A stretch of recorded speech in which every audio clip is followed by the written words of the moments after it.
talked about how to seduce each of the 16 types, and that's kind of like the whipped cream. I've talked about how to manipulate each of the 16 types, and that's kind of like the cherry on top. But I've yet to talk about the substance of a relationship. You know, what each type needs in a partner. I'd classify that as the ice cream. And before any of you say that ice cream isn't very nutritious, I'm an American. I don't know what nutrition is. Americans have figured out how they can eat at the most unhealthy restaurants and can get deep fried Twinkies without having to stand up. That's America. So without further ado, let's talk about what each of the 16 types needs in a romantic partner. INTJ. Being an INTJ is kind of tough. People just don't respect vision or 37-year plans. INTJs keep trying to tell people that the most optimal time to wash your car is when it's raining.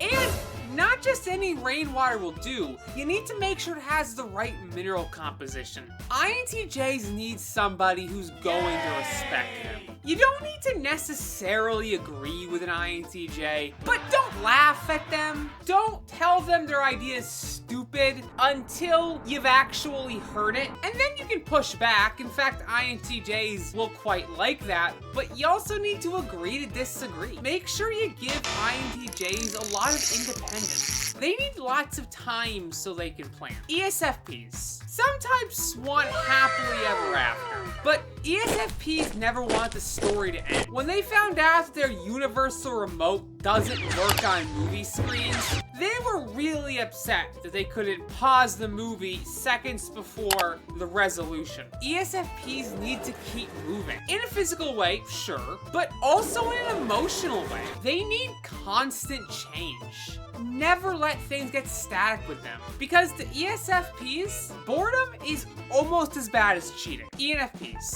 ENFPs have been in quite a few relationships. They fall in love fast and they break up hard. So ENFPs are looking for something really special. They're looking for a deep emotional connection. They want their happily ever after. ENFPs want to be so close and know you so well that they can complete your sentences. Because you talk way too slow, and ENFPs don't got time for that. ENFPs also need lots and lots of affection. It's really easy for an ENFP to feel distant or unloved. So surprise hugs will go a long way with them. ESTJ. ESTJs aren't looking for a spouse. They're looking for a partner, a coworker, if you will. Somebody who's never going to clock out. They want somebody who's on the same wavelength that they can depend on. Ideally, somebody who complements their strengths and weaknesses. They want somebody who can help them without even having to need to ask for help. Basically, ESTJs want to be part of the ultimate power couple. INFPs. INFPs daydream almost 24/7. So when it comes to a relationship, they want something real and genuine. They don't want to be a fake version of themselves just so they can get you to like them. And they want you to be true to yourself too. And by the way, as an INFP, I can say that this is one hell of an ass. INFPs are really weird, and if they don't keep that in check, most people will run and hide. INFPs crave deep connections. They want to be so well connected to their partner that they can join them in their daydreams. If you know how to get that to happen, let me know. INFPs kind of want the impossible. ISTPs. Love is a verb. Okay, I know it's also a noun and an adjective, ISTJs, but to ISTPs, it's always a verb. They want to do stuff with their partner. The way to an ISTP's heart is through their hands. So if you could start one of those house flipping shows as an ISTP, that would be really ideal. Just keep in mind that ISTPs hate drama, so don't become a diva all about it. ENTPs. ENTPs need to feel like they're single and in a relationship at the same time. I've said it before, ENTPs are oxymorons. ENTPs love freedom, but they also love commitment. So they want free commitment. Because of this, make sure that your ENTP has lots of options. And keep in mind that ENTPs need constant mental stimulation or they'll get bored. So I recommend you bring up at least 2 paradoxes a night. ISTJ, a hatred of all things fun. Okay, in all due seriousness, ISTJs need stability. They work very hard to keep things stable and working. So if you come in with an earthquake machine, they're going to be very unhappy. ISTJs need you to have the same shared values too. You gotta be on the same team. To them, relationships are a team sport.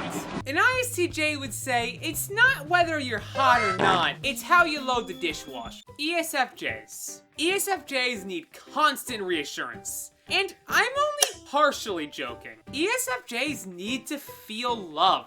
And they need you to be hot. And I'm not talking about 7 feet tall, making 12 figures hot. I mean emotionally warm, but cranked up by 1,000. You gotta show some compassion and be emotionally expressive. You gotta wear your heart on your sleeves. They're not going to be into dating Darth Vader, unless they think they can save him, which is a whole other can of worms that we're not talking about in this video. INTP. INTPs need space. They need quiet time so they can think and think. You know, I'm pretty sure that all INTPs do is think. So give them a private space-themed office. And when they're not in there pondering the mysteries of life, INTPs are craving deep convos. And you can talk about just about anything with them. Just sit back, listen, express your thoughts too, and listen to them connect all the dots. ENFJ. ENFJs crave harmony.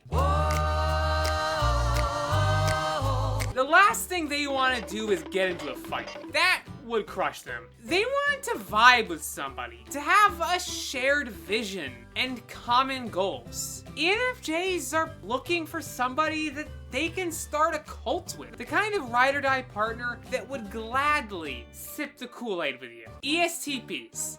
ESTPs like big butts, and I cannot lie. Of all the types, physical intimacy is probably the most important with them. Not that the emotional stuff doesn't have its place is just rare. But ESTPs want to focus on the physical. They want to do stuff. They want a hiking partner, a camping partner, and even a yodeling partner. The activity isn't super important so long that it's a physical activity. So all you really need to do with them is just keep things fresh and be hot. ENTJs. ENTJs want somebody who is just as ambitious as they are. They're basically looking for another supervillain. They want to work together on their own independent and individual goals, never stepping on each other's shoes in your journeys. Not entirely sure how you're both gonna dominate the world, but they'll probably just outsource that problem to an INTJ. ISFPs. Ooh. ISFPs are gentle and sensitive.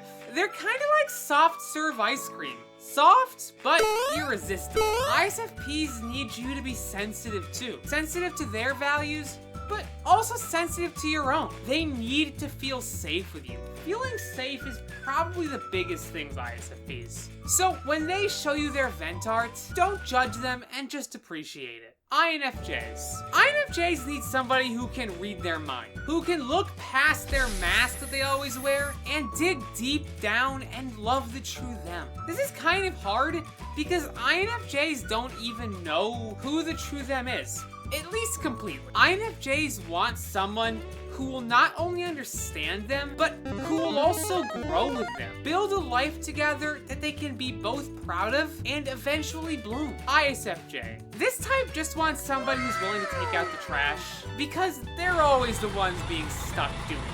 So ISFJs want somebody who they can share chores with. They want to be with somebody who's responsible and dependable, but who also appreciates what they do. This is a type that gets taken advantage a lot. So a simple thank you can mean a lot, but you need to be careful because you don't want to make them hate you. That leads to a bitter divorce. So I made a video about how to make all of the types hate you, and all you need to do is do the exact opposite.